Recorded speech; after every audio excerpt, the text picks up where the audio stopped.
Hi, Sagittarius, and welcome to the Monday Work. Welcome to As Far as I Know. And it's funny because whenever I put posts up in the community section, it actually gives me ideas for things to talk about. And I guess I want to talk about being in your truth and being authentic to yourself. I watched this interview one time by Oprah with Carolyn Miss, who is an intuitive healer. She's actually a medical intuitive, but if you haven't read The Anatomy of Spirit, it's a really good good thing to read. And I don't know if you've ever seen her TED Talk. Look up Carolyn Miss, I'm telling you what, because she is on point and she has made some very kind of I don't want to say scandalous, but very outspoken views about things such as liars don't heal. And the reason, and a lot about forgiveness, right? As to why sometimes when people apologize to you, it doesn't hold much meaning for you. And, it's because it doesn't come from the soul, it comes from the mouth. Okay. But in terms of living in your truth, Sag, or whoever is watching, I'm just so used to saying Sagittarius. Um, Living your truth does not mean that you get to do what you want. I think that's something that gets really confused. Living your truth has to do with living in your value system, right? So it's really essential in terms of being authentic with your truth and living your truth, that you really get in touch with what you value. And I know that sounds really simple, but it's not. And it's a good idea to really go deep with it. Like, are there certain things sometimes that people do that you don't value? So then that's a specific thing that you value the opposite on, and the question was asked to Carolyn Miss also, how do you know if you're on the right path? And her answer was, when you don't betray yourself. Exactly. Now, that, like I said, that doesn't mean that you always get to do what you want or that you don't have to compromise or sacrifice. You always do, but you don't sacrifice your core beliefs. You don't sacrifice who you are and what you value. That is living your truth. Okay. And for instance, the whole people pleasing proposal is that, you know, sometimes the downside of giving is that we will do things for other people that we don't feel good about, that require us to give a piece of ourselves that we don't want to give. And I always question, like, are we really giving if the giving compromises us, right? So like I found this with someone in my life where they would ask me to do things, and I would do them because they were an important person in my life. But truthfully, they, like, in terms of right versus wrong, which I am very much like, I like to do the right thing. I felt some kind of way. Felt like the wrong thing to do, and basically because it was lying on some level. But I did it anyway. And so that relationship was always doomed to failure, because it wasn't true. And it it required me to do something that I didn't value. And I have found, like, lately in the last year, what I have been doing is really sitting in that truth for myself. I kind of ask myself, even about my relationships, is does this align with what I value? And I have found some of the times it doesn't. It doesn't. And so even though at times even people haven't really done something wrong to me personally, I don't align with this truth of I only judge people for how they relate to me. No, I look at everything you're out there doing. And if the way you move is in direct opposition of my values, I can't. If I align myself with that, I'm kind of saying that my values don't matter. And they very much matter. And that is why it is always a good exercise to really get in tune with that. Okay?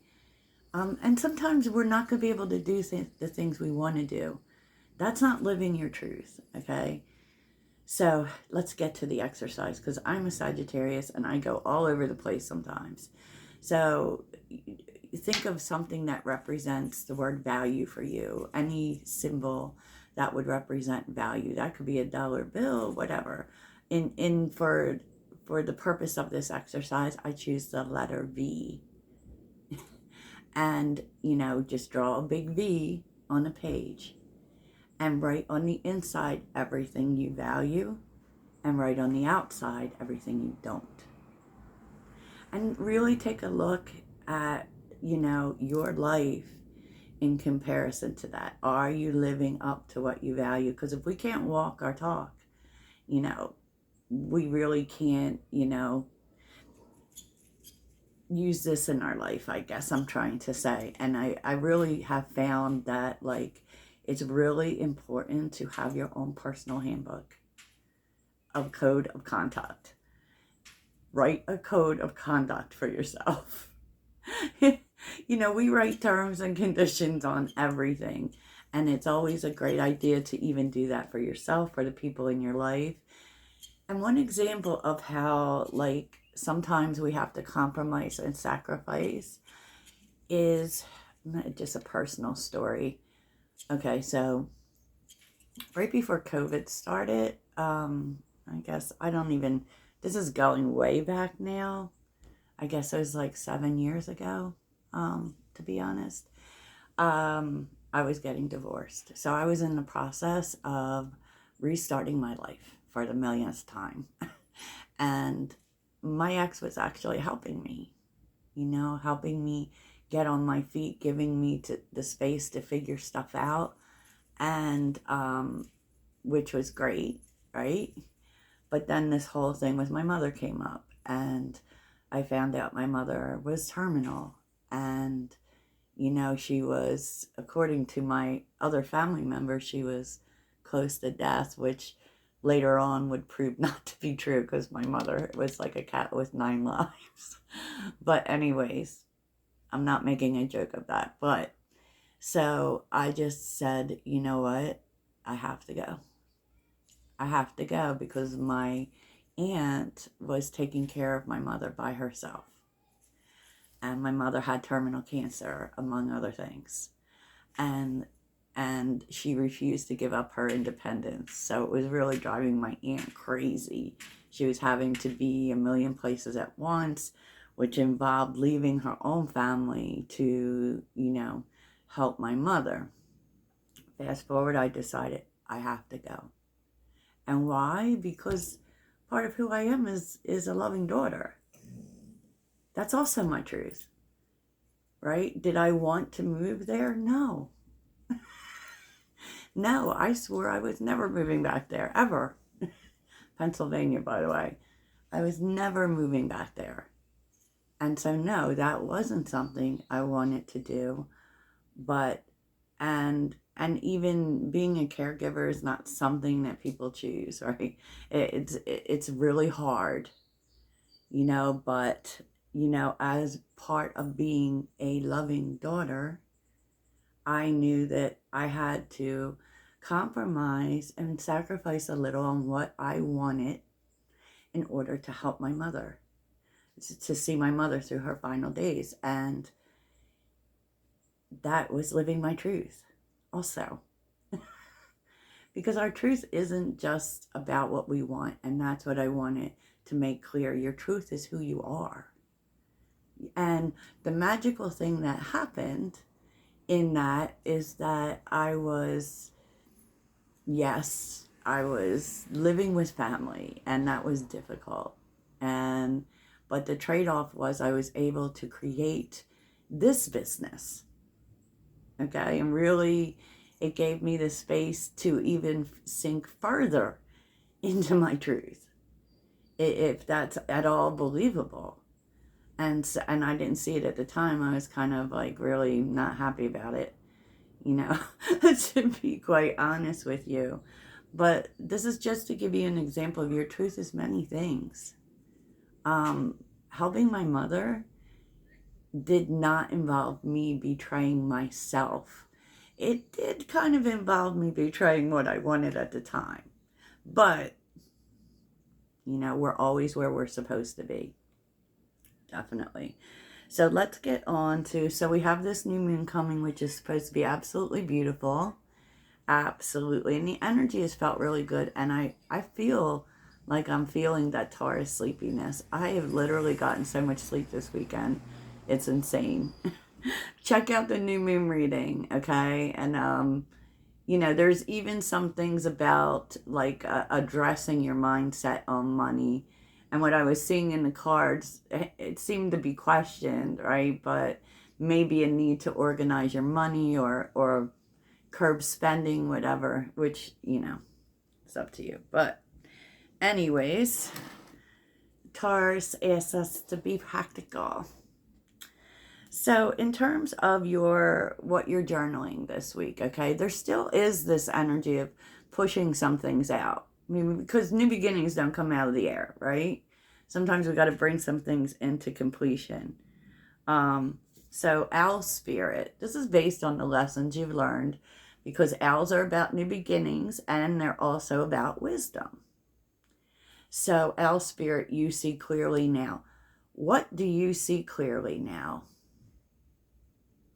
What do you see clearly now? I do feel like this is all about new beginnings, and it's going to make sense, but I'm going to take a card at a time, all right? Badger spirit, which I really feel is Queen of Wands-ish. Be fearless and bold. So where can you take more chances? What are some chances that you can take? Where can you throw caution to the wind? Right?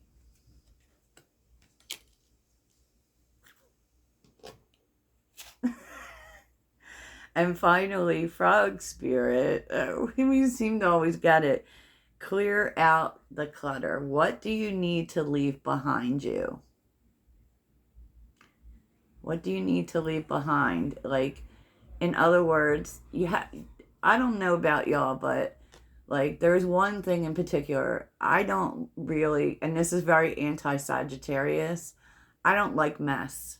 Okay, I'm not OCD or nothing like that, but like at the end of the day, I always, even because my home office is inside my bedroom, and I always like fine tune it. Has to be clean and orderly before I go to bed. I don't like I don't like clutter, because what it does is stress you out, you know, and all it does is get in your way. So what do you need to clear out? What's getting in your way?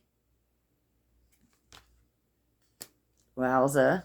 So on the bottom, it's really funny. Because Nightingale spirit, love is all around you. Crow spirit, co-create with spirit, and wolf spirit, turn knowledge into wisdom. So you know, what may be coming up for you is really thinking differently about love and about relationships, and not just your romantic relationships, about whoever you're co-creating with, right? And you've learned a lot of lessons about that, and maybe you need to ask yourself, even write down, what are the lessons you've learned about co-creating, right? And about opening yourself up to love. And, you know,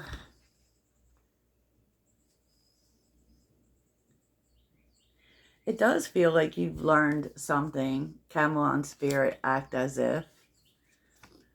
Nothing is wasted and magic works through you.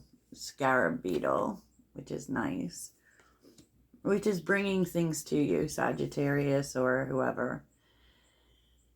And this is about, you know, not letting the lessons define you for sure, but that everything was meant to happen the way that it happened, because it always is. Nothing is wasted.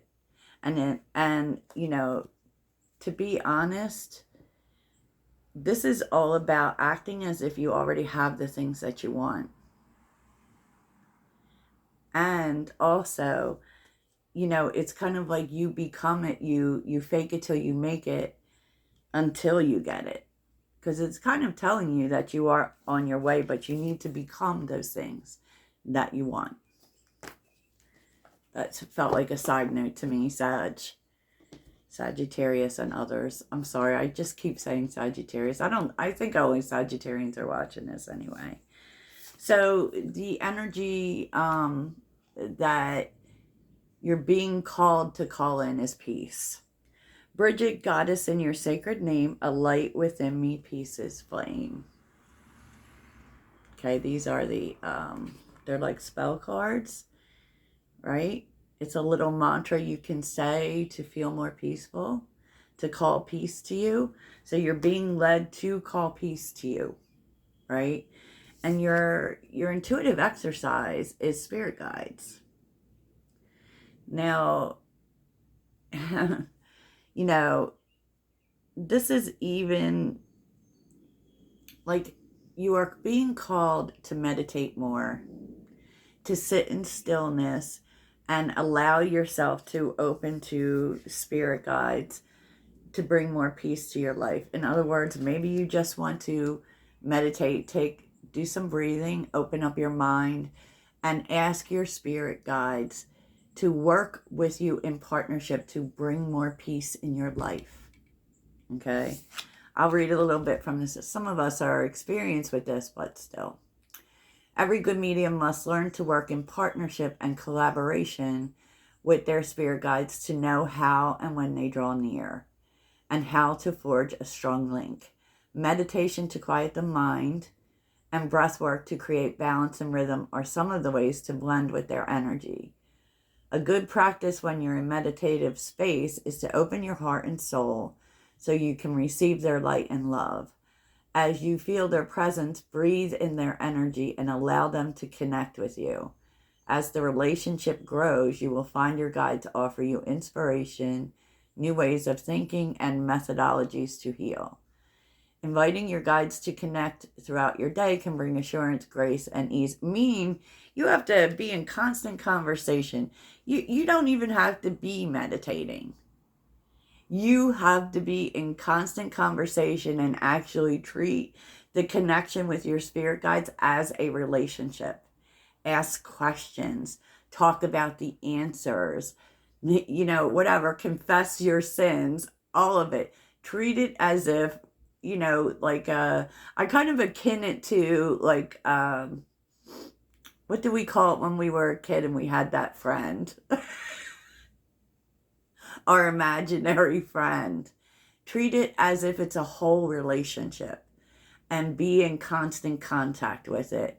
And, you know, to be honest, it will eventually, you won't need to do anything special. Like, I literally don't do anything special. I don't know who my spirit guides are. I don't want to know their names. I have seen a couple of them, and they kind of interchange depending on what you need in your life at the time, because they're there to support you. But I keep a running dialogue at all times. Constantly talk. I look like I'm talking to myself most of the time. But if you're on this spiritual journey, you know that's not true. I have found, even like the other day, I'm walking around and I said, I need some new ideas. Like, what do I need to change? Even about my channel. What are some new ideas? And if you noticed, I started posting this thing I've called Morning Verse, where